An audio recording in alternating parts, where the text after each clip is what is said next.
ગુજરાતનું number 1 ગણાતું Gondal marketing યાર્ડમાં આવક નોંધાઈ છે। માર્કેટિંગ યાર્ડમાં લસણની પુષ્કળ આવક નોંધાઈ। લસણની 70,000 કટ્ટાની આવક થવા પામી હતી। ખેડૂતોના ડુંગળીના વિરોધ વચ્ચે ગત રાત્રિએ લસણની આવક જોવા મળી।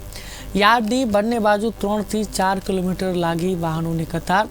હરાજીમાં 20 કિલોના ભાવ ₹2,500 થી 3,400 નોંધાયો છે। 5 વીઘાનું લસણ મેં વાવ્યું હતું અને અહીં 30 કટ્ટા લઈને આવ્યા છીએ અને ભાવ અમને સારા મળે છે। હજી હરાજી નથી થઈ પણ અંદાજે 3, 35, 32 એમ ભાવ મળશે એમ। ગોંડલ માર્કેટ યાર્ડની અંદર ગઈકાલે રાત્રે લસણની આવક શરૂ કરવામાં આવેલી હતી। લસણની આવક ગઈકાલે રાત્રે 70,000 કટ્ટાની આજુબાજુ થયેલ છે, જે ગત આવક કરતાં પણ વધારે આવક થયેલ છે। લસણના આજના 20 કિલોના ભાવ 2500 થી માંડી 3300-3400 સુધીના છે।